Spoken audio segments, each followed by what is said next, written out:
Alors, est-ce que H-Bar aurait-il un petit coup de barre? C'est ce qu'on va voir dans cette vidéo. Bon, blague à part, on va dans cette vidéo faire une mise à jour sur le projet Hedera Hgraph. Bienvenue sur la chaîne Crypto Liberté. Si tu découvres à travers cette vidéo, je te laisse aller prendre le tempo du dernier live que j'ai fait, le dernier suivi marché, etc.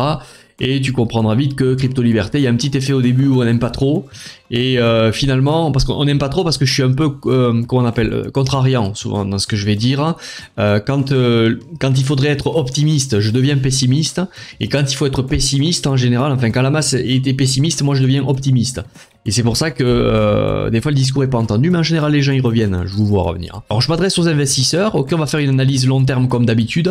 Ok, pourquoi long terme? Alors je fais un petit rappel pour ceux qui découvriraient la chaîne. Pourquoi long terme? Parce que long terme en fait j'essaie de voir si le marché a un biais haussier comme ça. Ok, alors quand je dis long terme c'est souvent semestriel pour les cryptos, ok.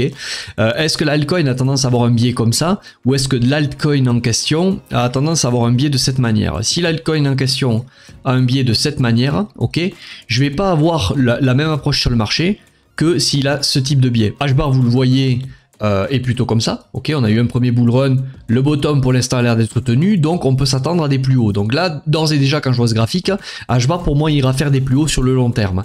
Si le biais est comme ça, et vous en avez, hein, ok, je vous laisse prendre la liste, vous avez des altcoins qui ont tenu leur bottom de 2020 et vous en avez qui les ont enfoncés.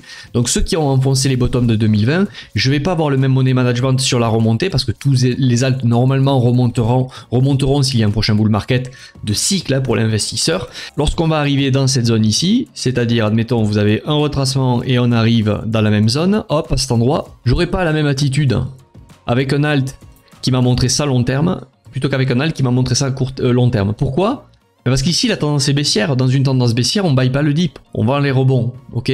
Ou on peut buy le dip pour un swing, mais on doit être conscient qu'arrivé ici, il y a un risque que il y a une continuation baissière tout simplement, que si on rebondit dans cette zone, distribution pour aller enfoncer des plus bas, jusqu'à preuve du contraire, tant que le marché ne me montre pas la contraire. Moi je suis pas Madame Irba, je prévois pas l'avenir, donc en gros, un alt qui est aussi long terme comme H-Bar pour l'être, quand on va arriver dans cette zone, je vais arbitrer peut-être moins fort que si on était comme ça, ok? Donc là peut-être que je prendrai TP25, en fonction de, bon il y a plein de paramètres qui font qu'on décide, hein, et là je prendrai peut-être TP75. La preuve du contraire, c'est ça. S'il me fait un épaule, tête, épaule inversée, là, à ce moment-là, bon, j'aurais pris TP75, rien n'interdit de se repositionner sur un dip pour aller chercher des plus hauts. Mais tant que l'altcoin en question ne me montre pas graphiquement qu'il est prêt à aller faire des plus hauts ou qu'il est haussier long terme, je vais pas commencer à parler de nouvelle ATH découverte de prix.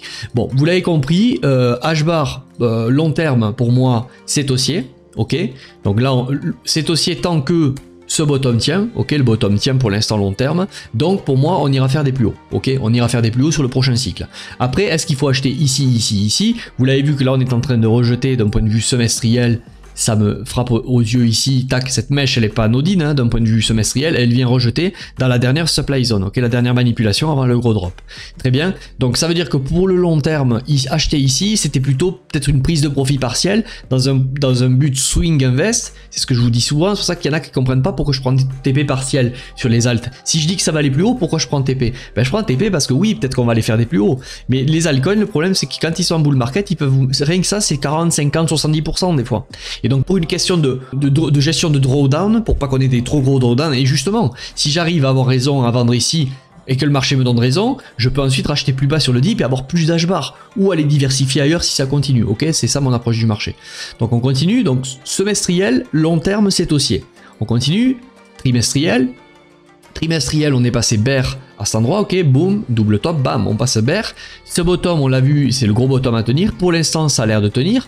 Et donc, ce qu'on est en attente, c'est d'un retournement, et d'ailleurs, ça a été fait, d'un retournement de tendance, de quelque chose de proportionnel qui va inverser cette tendance baissière ici, ok?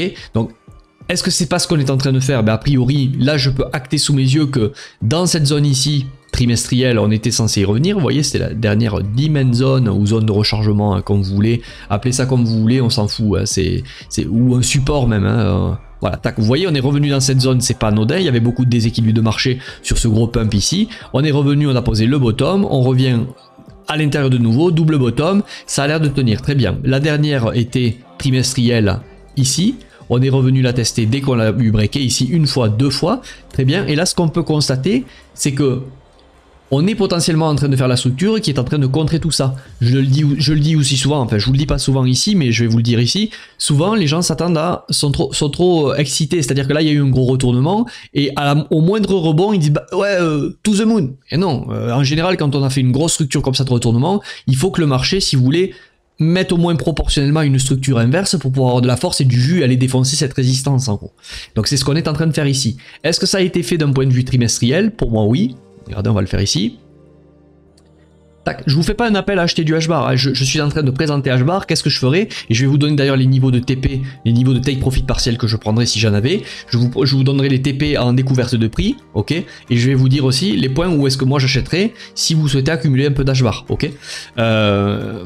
Je ne suis amoureux de aucune crypto, parce qu'il y en a qui découvrent, qui disent ouais ben n'importe quoi, pourquoi tu parles du banque, pourquoi tu parles d'XRP, pourquoi tu parles de ça, un peu comme par hasard, mais je m'en fous complètement. Moi j'essaie d'appuyer sur un bouton vert quand j'ai un actif qui a une belle tête graphiquement parlant, je me renseigne sur le fondamental à la suite, c'est le second, et ensuite si je vois que l'AT plus le fonda, le RR est bon pour appuyer sur le bouton vert, j'appuie sur le bouton vert. Si au bout d'un moment, même si le fonda est exceptionnel, si un jour j'arrive dans une zone où le risk reward est trop important de continuer à holder coûte que coûte, de serrer les fesses, etc., eh ben j'allège le bac tout simplement. Donc je m'en fous, hein. Ne me parlez pas de H-bar Hedera c'est l'avenir, tout ça.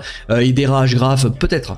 Je connais le fondamental d'Hgraph, mais c'est pas une chaîne de fonda ici, hein. J'essaie de maximiser les chances que des investisseurs qui croient dans des actifs, déjà moi j'aime pas le mot croire, la croyance dans un actif, c'est pas mon délire, mais j'essaie aussi de faire prendre conscience, et il y en a qui sont revenus vers moi, même dans mon entourage, etc., qui avant avec n'arrivaient pas à lâcher les bagues justement parce qu'ils sont trop accrochés à un fondamental. Le fonda maximise les chances que l'altcoin va durer dans le temps, mais en aucun cas le fonda fait que l'altcoin ne dumpera pas. Prenez tous les bons fondas de l'ancien cycle, ils ont tous pris très très cher sur un bear market, et si vous vous mentez pas vous-même et que vous êtes là pour gagner de l'argent, pour moi c'est une connerie de faire buy and hold coûte que coûte. Au bout d'un il faut se payer sur la montée, ok? Donc ici, j'étais en train de vous dire que la structure a bien été retournée, ok, on le voit ici. Vous avez une grosse structure de retournement, tac. Ici, proportionnellement, on fout un bottom dans un endroit où on devait tenir le bottom, on le tient, et tac, on retourne la structure ici, vous le voyez, tac, tac, ici. Et on fait bien une clôture trimestrielle le trimestre précédent. On est bien en train pour moi là de mettre un nouveau bottom. Okay. Alors on continue à monthly. À monthly, la tendance est haussière. Ce qui est intéressant là sur cette manip, là il y a une grosse manipulation de marché, on va le voir. Ce qui est intéressant en monthly, c'est que là pour l'instant tout est bien équilibré. Ok, il y a aucun imbalance passé qui est laissé. Donc ça renforce les chances qu'on est en train de faire un bottom. Un truc qui est intéressant ici, c'est que sur cette mèche là, déjà en monthly, si on clôture le mois comme ça, c'est bon signe. Pourquoi? Parce que ça veut dire qu'on est venu racler toute la liquidité et hop, ça a été ravalé et on sauve la clôture. Donc ça, c'est plutôt bon signe. Monthly, ici, est-ce qu'il y a des signes de faiblesse pour l'instant? Non, il n'y a pas de... si ce dip ici vous fait mal, ok, c'est parce que très certainement que vous avez acheté par ici, celui qui a acheté ici, ben effectivement, moins 60%. C'est ce que je vous dis, c'est pour ça que je vous dis souvent sur cette chaîne, arrêtez d'acheter n'importe où, avant de penser à revendre très haut, en disant, voilà, moi je suis rentré, je viens d'arriver dans les cryptos, je suis rentré là, je revendrai quand H-bar sera à 1$. Déjà, c'est pas toi qui décide. C'est-à-dire que c'est le marché qui va te donner l'opportunité ou pas. On n'est pas dans le monde du commerce et de la vente en disant bon j'ai mal acheté, j'achète cher mes produits, mais comme je suis un bon vendeur, du coup je vais les revendre très cher. Le marché n'en a rien à foutre, c'est lui qui va t'offrir l'opportunité ou pas. Donc c'est pour ça que ceux qui arrivent et qui disent ouais moi je viens d'acheter ici, quand H-bar sera là, quand H-bar... tu sais pas, donc pragmatiquement, concentre-toi déjà à bien acheter, comme je vous dis souvent, à mettre une flèche dans le 9 ou dans le 10. C'est très dur à mettre, il faut être patient, il faut attendre des bons prix d'investisseurs, mais quand tu vas l'avoir ce 9 ou dans le 10, si tu joues aux fléchettes, t'as beaucoup plus de chances, c'est dur à mettre, mais si tu la mets, t'as beaucoup plus de chances de gagner la partie. C'est pas certain que tu la gagnes, mais t'as beaucoup de chances de la gagner. Ok, c'est pour ça, attendez des bonnes zones d'investisseurs. Vous êtes là pour maximiser vos chances de réussir et minimiser votre risque de perdre. Et quand vous avez un bon pari asymétrique, si le marché vous donne raison et qu'il respecte sa structure long terme, oui, vous gagnerez. Vous gagnerez parce que vous allez faire un gros multiple parce que vous avez bien acheté. Par contre, quand t'achètes mal, tu rentres en mode un peu, bon, fais chier, j'espère que le marché va donner. Et du coup, tu te mets pas dans une situation confortable. D'ailleurs, si ça fait un petit moment que vous êtes dans le marché, vous comprenez ce que je suis en train de dire. Donc du coup, en monthly, c'est très bien. On va passer en weekly. En weekly, alors là, il y a eu cette semaine qui est pas belle. Alors ça je vais vous dire quelque chose. Cette belle mèche ici, on sauve la clôture en monthly. Alors, je reviens sur ce que je suis en train d'essayer de vous dire ici. En monthly, c'est très très bien qu'on soit venu dessous et qu'on sauve la clôture si on sauve le mois comme ça. Si par contre en monthly, on clôture sous le mois là, d'ici 2-3 jours là, si on clôture sous le mois de mars, c'est pas bon. Par contre, En weekly, cet élément-là me dit que potentiellement en monthly, le mois prochain, HBAR peut vouloir faire le coquin, va venir encore une dernière fois prendre cette mèche. Pourquoi? Parce qu'en weekly, ça c'est pas beau. Quand je vois ça en weekly, alors, je sais pas, il y a dû y avoir un événement, dites-moi le en commentaire. D'ailleurs, si vous appréciez ce que je fais, n'hésitez pas à mettre le like, ça favorise l'algorithme. N'hésitez pas à me mettre un petit commentaire. Si vous d'ailleurs vous savez ce que c'est ça, cette mèche, est-ce que c'est un exit pump? Un exit pump liquidité, parce que certains gens savent qu'on risque d'aller plus bas, qu'il risque de se passer quelque chose prochainement sur le marché crypto. D'ailleurs, allez voir les suivis marchés, si vous voulez avoir la température de ce que je pense du marché. Ça fait 2, 3, 4, 5, 6 semaines que j'annonçais qu'il vaut mieux prendre des profits, que j'ai pris des profits, que je me suis mis 50-50 sur le marché, parce que je pense qu'on est dans des zones à risque et il pourrait y avoir un dip. Il y a beaucoup d'altcoins qui ont fait ça, beaucoup d'altcoins qui sont passés baissiers au moment où je tourne la vidéo. On est le 29 avril 2024. Donc je pense que cette mèche est un gros indice qui me dit qu'on risque d'aller encore plus bas. Pourquoi? Vous le voyez ici. Pour moi là, d'un point de vue weekly court terme, oui, pour moi c'est du court terme le weekly, avec cette clôture de cette bougie rouge là il y a 2-3 semaines dessous ce niveau, pour moi on est passé bear sur beaucoup d'altcoins et là on est dans un rebond technique pour enfoncer plus bas, ok? Et je pense qu'on risque de venir prendre la liquidité ici, voire de ces niveaux, mais on va le regarder. Je vais vous donner des prix où est-ce que j'achèterai et je vais vous donner ensuite des TP, ok? Donc vous avez bien compris, d'un point de vue monthly, c'est plutôt encourageant. Par contre, ce que nous laisse le marché ici en weekly, pour moi, c'est une grosse manip et cette clôture est vraiment sale et je pense que maintenant l'objectif ça va être au moins de venir bouffer ces niveaux. Ok, donc on va aller regarder, donc on va se le mettre ici et on va regarder le niveau où moi potentiellement je pourrais être tenté d'acheter de l'HBAR. Alors je vous laisse le comparer aussi à Bitcoin, etc. On achète des altcoins qui sont forts contre le Bitcoin. Donc pour moi ici vous avez, il y a un niveau de liquidité assez important. Ça le mèche comme ça, c'est-à-dire que beaucoup certainement se sont fait prendre dans la hype ici sur une news, ont acheté massivement et donc sont coincés, et donc on a intérêt peut-être de venir les faire souffrir ici, voire de déclencher leur stop loss si certains ont pris beaucoup trop de levier. Ok, donc déjà moi j'achèterai pas au-dessus de ce niveau là. On va essayer de tirer un petit Fibonacci, ok, et de détecter, alors soit du bottom ici. Voilà, pour moi le 786 c'est un super niveau sur les altcoins, ça correspond pile poil aux equal low, donc la zone là sous le 786 pour moi est une superbe zone d'investissement. À vous de voir si vous voulez laisser traîner des ordres ou des choses comme ça, hein, ou est-ce que vous voulez plutôt attendre des confirmations si on va en dessous, mais je vais vous identifier ça, ok. Donc toute cette zone pour moi est une bonne zone d'investissement, je vais essayer de vous trouver des points un peu plus précis. Alors, il y a deux choses qui me dérangent ici, il y a cette mèche qui me dit qu'on risque de venir ici, et il y a aussi, vous le savez, j'aime pas tout ce qui est trop propre, j'aime pas tout ce qui est equal low, support un peu trop facile.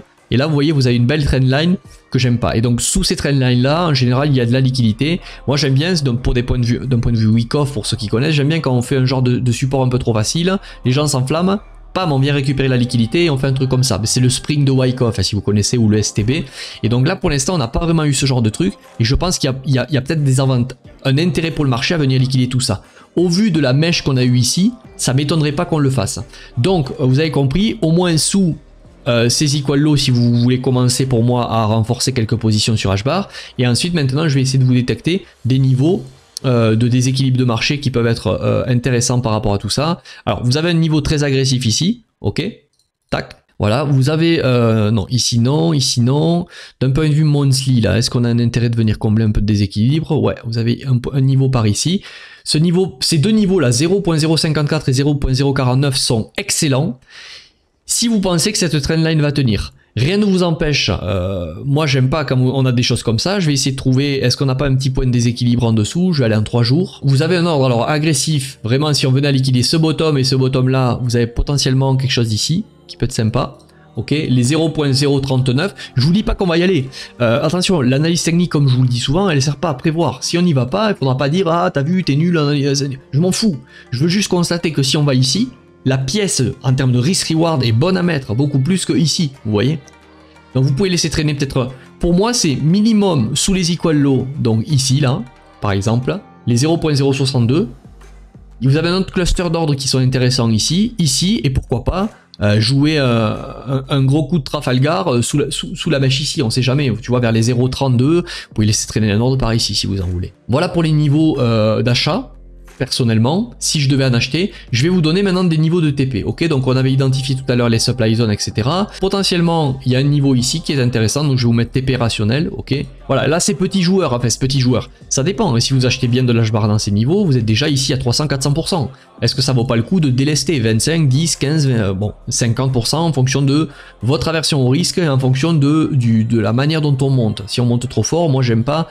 Vous voyez, ça peut coller aussi avec ce niveau, les 0.20. Il y a un niveau potentiellement ici, les 0.34. Et après, potentiellement, pour moi, ça sera de la découverte de prix. On peut peut-être confluencer comme ça. Alors, on va déjà faire une petite extension de Fibonacci de ce niveau à ce niveau. On va essayer de trouver de la confluence à ce niveau. Donc, vous voyez, les deux 618 correspondent avec ce cluster-là. Et l'extension un peu maximale, là, sur ce petit move, correspond avec le niveau des 0.34 à peu près. Ok, c'est une extension. En général, sur un mouvement, le marché aime bien s'expanser autant.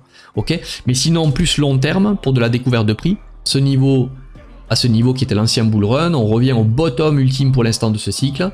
H-bar, potentiellement, en découverte de prix, pourra rationnellement, alors ça pourra être plus, moins, hein, mais c'est des targets. D'ailleurs, quand on a une découverte de prix, on est obligé de faire avec ça. Ce sont des targets rationnels qu'on pourra aller chercher. Les 1,618, ok, les 0,92. Vous pouvez éventuellement aller chercher les 1,46 et si vous et plus si affinité, hein, les 2,35. Voilà, toute cette zone ensuite est excellente. En général, moi j'ai tendance à, quand on arrive vraiment ici, pour moi c'est une zone à risque et je déleste en général très fort ici, hein, dans ces niveaux. J'ai essayé de prendre tous les angles de vue, j'espère que cette vidéo vous aura plu. Si c'est le cas, n'hésitez pas. Et si vous voulez rejoindre notre communauté, vous voyez j'ai oublié, vous avez un lien en dessous, la vidéo. Bon, je vous laisse lire ici, canal de diffusion privé Telegram, accès à cette plateforme School avec une partie formation vidéo, au Swing Invest, une approche investisseur. Hein. Vous avez des lives, un suivi par semaine poussé sur le marché. On fait des live altcoin quand j'estime que c'est le moment pour l'investisseur, à la vente ou à l'achat. Des one-one personnalisés pour ceux qui ont la formule long terme. Et donc ici, moi je m'adresse aux investisseurs, hein, pas aux gens qui sont collés au graphique, aux news toute la journée. Je veux être sain d'esprit aussi, hein, garder ma santé mentale sur un bull run, prise de profit lucide, on raisonne Pareto, moment présent, il n'y a pas de Madame Irma, pas de boule de cristal, money management, il n'y a pas de prédiction, moi je suis pas crypto pépito, je vous le dis souvent, on gère son risque, on maximise un cycle, on essaie d'avoir une courbe de progression de capital qui ressemble à une equity curve, c'est-à-dire gestion du drawdown, on prend des profits rationnels, oui on aurait pu faire plus, mais on n'est pas là pour jouer à celui qui presse le citron jusqu'au bout, avoir un ulcère à l'estomac et holder tout un bear market, ok? Allez, bonne journée à tous, bye!